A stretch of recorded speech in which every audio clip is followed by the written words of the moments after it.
Hello and welcome to this week's edition of Gran Turismo 7 Weekly Challenges, February week 3. A little bit of a review and a guide. This one is pretty fun. Uh, Lots of, I would say, like cinematic elements to some of these races as far as the scenery. So for the first race here, one of these Sunday Cup races, um, I went for something that's a little more overpowered than the rest of the bunch, but is very nostalgic for, I think, players of Gran Turismo over the years. This is always a really cool car, mid-engine, hatchback. Not something we ever saw in America where I am, but very cool car. So it's at Sardinia. Um, we'll go through the race real quick. It's obviously there's not that fast of cars in this race, and 400 performance points is recommended. We, I think, have 530, even though it's only sports soft tires. So overpowered. You can use whatever car you want in this race. So you could use one of the super formula cars if you want to. They don't regulate it at all. So I went with something that's at least a little bit competitive. So it took me until close to the end, or probably halfway through the first lap to get into first. So obviously pretty easy. If you put maybe comfort sport tires on here, then it would be a little more competitive. But like I said, you can pick any car you want. Pick a car you like driving that's maybe somewhere around 400 to 500 performance points with the tires you're using. That's important because obviously if you put racing softs on this car, performance points are going to go up even higher. It's going to corner so much better. So, but overall, a fun little race, real quick, 2 laps, cool car, uh, easy to win, which is usual for the first one of these challenges. And as we move on, we'll fast forward through here to the end. Obviously, like I said, easy win. We'll go into the next race, which is Race of Turbo. Um, and I actually went for a race car in this one instead of a modified road car. Even actually went in and put I think it was the medium RPM. Yeah, medium RPM turbo upgrade. There we go. And that probably wasn't even necessary. You can also see what I did with the settings, kind of adjusted them a little bit. If you want to pause that section and copy my settings for that, it works pretty well in this car, and on a lot of cars, those kind of similar settings work.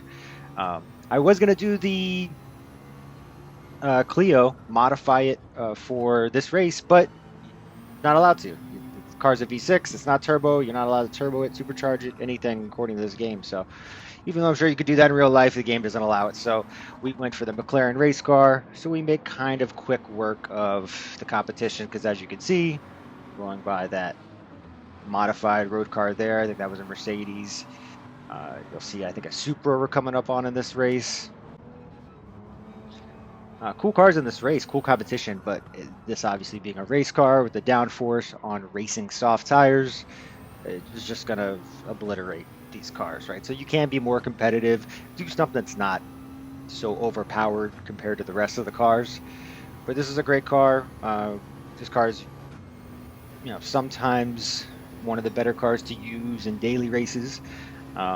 Really good handling.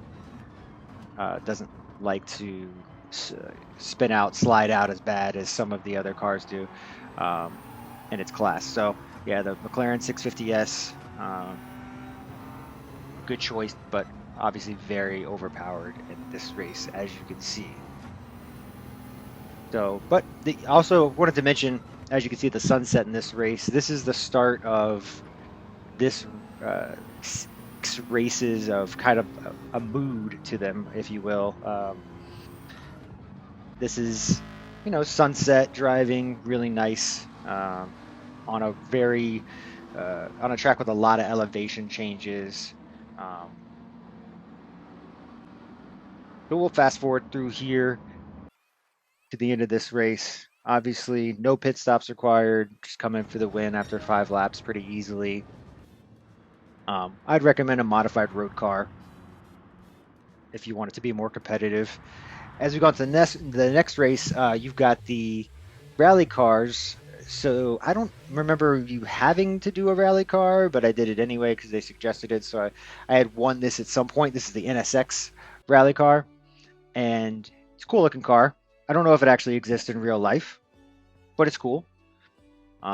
We didn't modify it at all, which I wouldn't recommend actually. If you're going to use this or something like it, maybe modify it a little bit, bigger turbo or something, give it a little more power.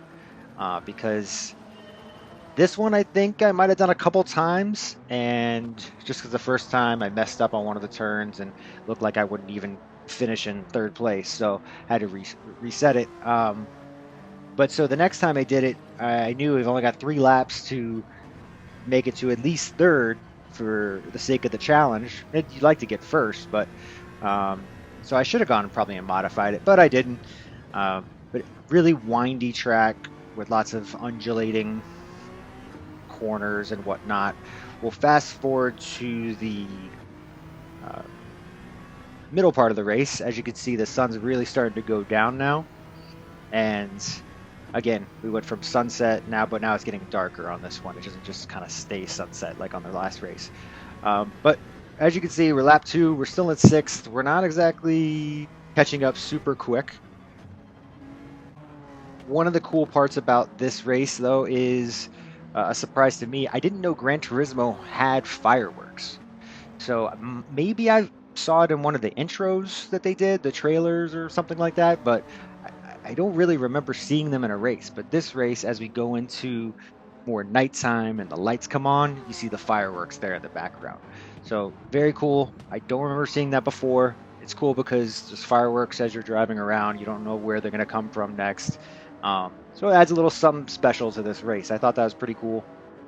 And something I think that they should do that every week for at least one of the challenges, maybe the 4th or the 5th challenge, as a celebration that you finished the challenges, baby. That'd probably be a good addition. So really cool part of this week's race that I haven't seen before. But as you can see, as we get to the end of this race, I barely, I think, made 3rd in this race. So yeah, that's race over. I don't have footage of the race actually ending, but 3rd place is all I got in this race. But that's enough, right? So we go into the 4th race, and it's the Vision Gran Turismo race. So I chose the Bugatti because it's just a really cool looking car, handles well, a lot of downforce, but you have to lower it down. As you can see on the output adjustment, my output to 80%. And I have a lot of downforce on there, a decent amount of downforce. So it handles really well, but it's not that fast in comparison to some of these other cars like the new Genesis Vision GT, which I think is in 1st place on this race because it is very, very fast, and this race has a lot of straights. So it has plenty of time to open up and really show its speed. Whereas this car is just, most of these corners you could just take them flat out, and where it doesn't seem like you should be able to. So you do make up pretty quick, even though I'm at only 80% power. You do make up for it in the corners because there's a decent amount of kind of hard, long corners that you'll find in this race. But as you can see, it's like, for example, so I passed them on this corner, right? But then unexpectedly, they're going so much faster than me that they just knocked me out of the way. Thankfully, I spun around and ended up going the right direction. But and then I'm just going to fast forward to the end of this race. See in the mirror there, it's kind of creepy because this keeps happening towards the end of the race. After you pass that 1st place guy, it'll catch back up to you on the straights. But then, as you can see, I'm flat out through some of these corners and still come in for the win pretty easily. Now, this is the last race.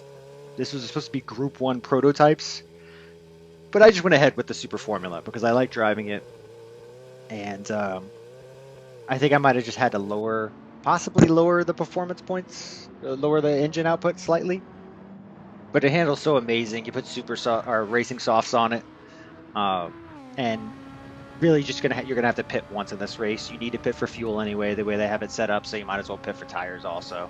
Um, so really cool looking car with the Gulf livery. You've got the the in the in-car view, the cockpit view on this car is very drivable, I feel like, compared to any of the other road cars or anything like that that you would normally have a windshield. So you could see here it well here just about the same as you can on bumper cam, as you can see. So it's one of those cars you can drive in cockpit view. One of the things I wanted to fast forward through though and point out, this race will threaten you with rain. And obviously you can look at the radar right there. You look at the clouds in the sky and it looks like it's going to rain. But it doesn't. I can tell you that it doesn't. I did this race twice actually. I tried something a little different like the first time and then just ended up resetting it around lap 7. So, and it looked exactly the same both times. The rain is close, right? But it never rains. Not even a little bit that I noticed. So you come into the pit on lap 5, racing soft tires, refuel up to that, marker, little diamond marker, and you should come out in second at that point. And then because this car handles so well, even compared to these Group 1 prototypes, as we fast forward through here, you can see the rain threatening again, but doesn't rain. Okay, just right on the edge there. Doesn't rain. But we catch up to first place pretty quick and come in for the win. This is a really fun car to drive. That's why I picked it over the prototypes. You could use the Sauber, I guess, in this race. Some of those prototype Le Mans style cars, the hybrids. But I just like this car and didn't want it to be crazy difficult to win this. You can make it harder depending on the car you choose, but I don't want to make it too hard. So as we open up some of these rewards, some of these are from last week that I didn't open. This is from last week right here. These parts roulette tickets I never care about, right? But this one is cool because for this week, we get a car 6-star roulette ticket. And it looks like a decent amount of cool options, but I get the Porsche CTR, or CTR3, I think it is, which I already have. I already modified it a lot. I have it in green, but still a very cool car and a very nice prize along with the money to go along with this week's challenge. So I hope they keep that up. None of these parts roulette tickets. Thanks for watching. Don't forget to comment, like, and subscribe.